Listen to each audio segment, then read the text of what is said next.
সকল ঈশ্বরপ্রেমী ঈশ্বর ভক্তজনদেরকে।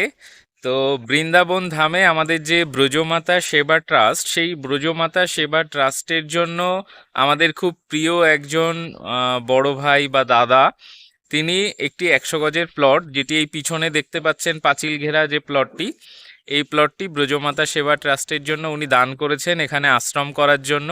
তো সেই প্লটটি একটু জঙ্গল হয়েছিল, আজ পরিষ্কার করার কাজ চলছে আশ্রমের জন্য। তো আমরা চলুন দেখানোর চেষ্টা করি সেই প্লটটি।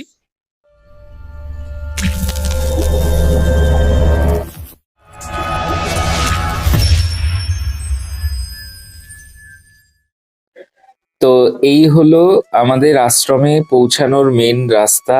মেন যে বৃন্দাবনের মেন পরিক্রমা রাস্তা থেকে নেমে এসে মাত্র পায়ে হাঁটা 7 মিনিটের পথ। আর পিছনে দিকে হলো নিকুঞ্জবন আশ্রমের ওই ফুল গাছ দেখতে পাচ্ছেন, আর এদিকে বাড়িঘর, আর পিছনে হলো এটি নিকুঞ্জবন আশ্রমের ফুল গাছ।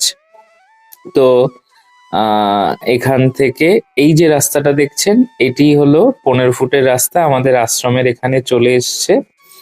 আর এই যে পাঁচিল ঘেরা জায়গা, কাছে গিয়ে আপনাদেরকে দেখানোর চেষ্টা করব। এই যে দেখুন, এখানে এই যে কাজ হচ্ছে ব্রজমাতা সেবা ট্রাস্ট। তো আমাদের একজন খুব প্রিয়, আমাদের বড় ভাই বা দাদা যাই বলুন, তো উনি আমাদেরকে এই জমিটি আশ্রমের নামে দিয়েছেন এখানে আশ্রম করার জন্য। তো আমরা বেশ কয়েকজন মিলে আমরা কিছু সেবার কাজে এগাতে চাইছি, কিন্তু আমাদের সেই অর্থ বা সেই সামর্থ্য না থাকায় আমরা খুব বেশি এগাতে পারিনি, নিজেরা যতটা পারি চেষ্টা করি। তো আমাদের একজন দাদা, প্রিয় দাদা, উনি আমাদেরকে এই জমিটি দিয়েছেন আশ্রম বানানোর জন্য। তো সেটারই একটু জঙ্গল হয়েছিল, সেটা পরিষ্কার করার কাজ চলছে। তো আমরা আমাদের মতো চেষ্টা করি যতটা বৃন্দাবন ধামের গো সেবা বা বয়স্ক মাতাজিদের সেবা।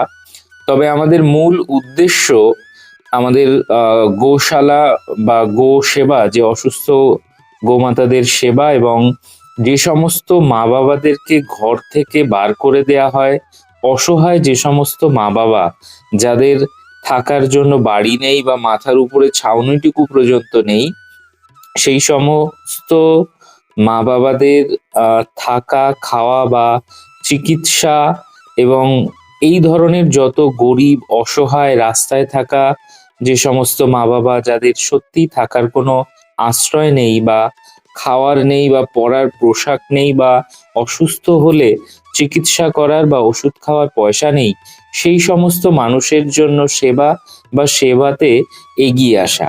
এবং সেই সেবা যদি হয় বৃন্দাবন ধামে, তো সেটির জন্যই আমরা খুব মনে প্রাণে চেষ্টা করছি যাতে আমাদেরও এই ব্রজমাতা সেবা ট্রাস্ট তৈরি হয়। তৈরি তো রাধারানীর কৃপাতে হয়ে গেছে, এবং সেটাতে যাতে আরো ভালো করে বহু সেরকম মা বাবাদেরকে রেখে, যারা সত্যি অসহায়, তাদেরকে রাখা, থাকা, খাওয়া ব্যবস্থা, এবং আশ্রমের মন্দির, নাম, ভজনা এবং গোসেবা সমস্ত কিছু নিয়ে আমরা এগিয়ে যেতে চাই। তো চেষ্টা করছি কয়েকজন আমরা ভক্তরা মিলে।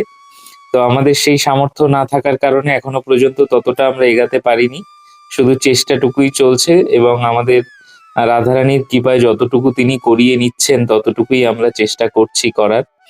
তো আপনারাও যদি এরকম সেবার কাজে এগাতে চান, আশ্রমের কাজে এগাতে চান, সদস্য হতে চান, তো স্ক্রিনে দেয়া এই হোয়াটসঅ্যাপ নাম্বারে আপনারা হোয়াটসঅ্যাপের মাধ্যমে যোগাযোগ করতে পারেন বা ফোন কলে কথা বলতে পারেন।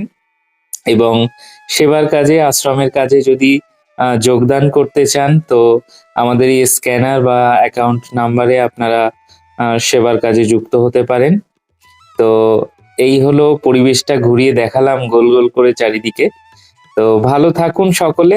আরো পরবর্তীতে আমরা কিভাবে কি করার চেষ্টা করছি সেগুলো ভিডিওর মাধ্যমে আপনাদের সামনে তুলে ধরার চেষ্টা করব। তো ভালো থাকুন সকলে, রাধারানীর কৃপা দৃষ্টি সকলের উপর বর্তমান থাকুক। আজ এখানেই শেষ করছি, দেখা হচ্ছে পরবর্তী ভিডিওতে। সকলে মিলে একবার বলুন, জয় জয় শ্রী রাধে, জয় জয় শ্রীকৃষ্ণ, বৃন্দাবন ধাম কি জয় হো, জয় হো, জয় হো।